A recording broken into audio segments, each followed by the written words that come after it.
welcome to a new video. I hope you've all had a great start of the new year. This is not a video that I originally planned to post. I have been working really hard on a not so big painting, but it takes me a really long time to finish. Up till now, I think I've worked already 14 hours on it, and it is not even half finished. I'm not used to working this long on one painting, and I actually sort of got bored with it. I still try to paint at least 1 hour a day because I can't really focus on it longer than that. Plus, my arm and shoulder are starting to hurt if I take it up past an hour. I started to feel bad about the fact that I would only spend 1 hour a day on art during my 2-week break from work. So instead of doing nothing at all, I decided to figure out where I wanted to go with my art in 2018. And as I said in the previous video, I would like to do more dry brush paintings, because I really liked that style. Unfortunately, dry brush takes a really long time to finish, and I've already discovered that I need something in between that I can actually finish in just a few hours.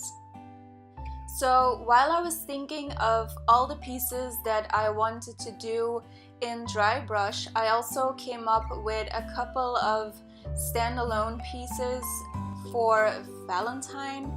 I usually don't do Valentine related paintings because I'm not really into Valentine and everything, but I don't know, the idea just hit me. I put it on paper and I really liked it.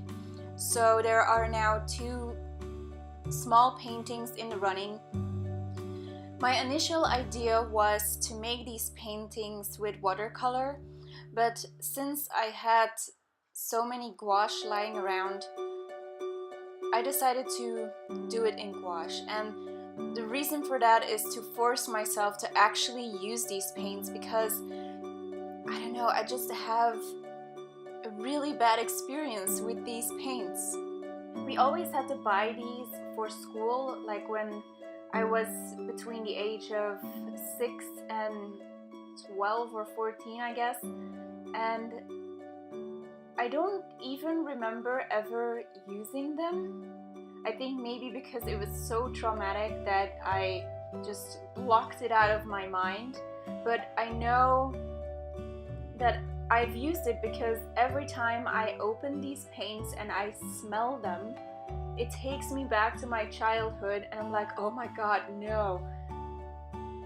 The only memory I actually have of using gouache was a couple of years ago when I did a starter art course in which you learn how to use different drawing styles, different mediums. So that's also where I discovered watercolor and charcoal, ink, everything was covered in that class. Also color mixing, and the color mixing was done with the gouache paint. And I remember buying this little box of like 5 colors, I think, and I'm like, this looks vaguely familiar. And then of course I opened those paints and I smelled them and I was like, oh yeah, now I remember.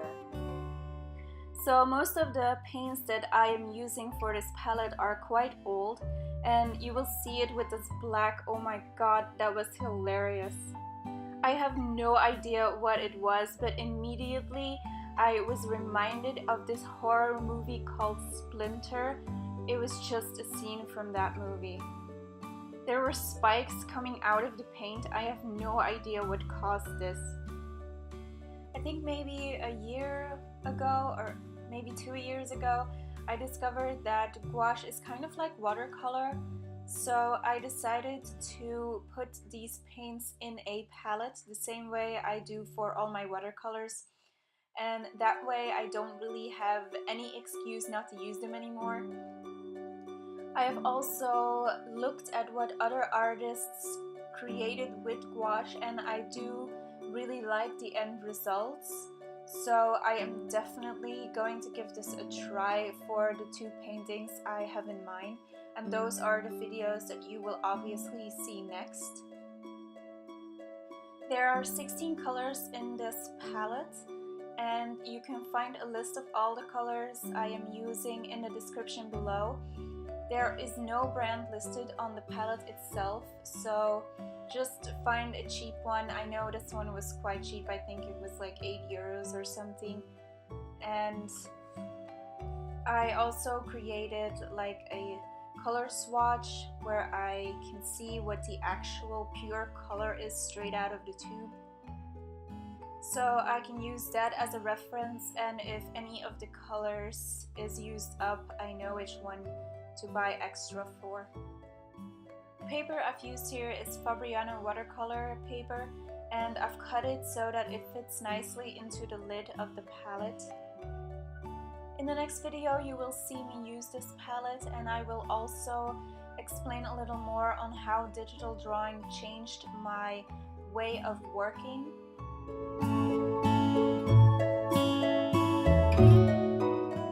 Thank you for watching, and until next time.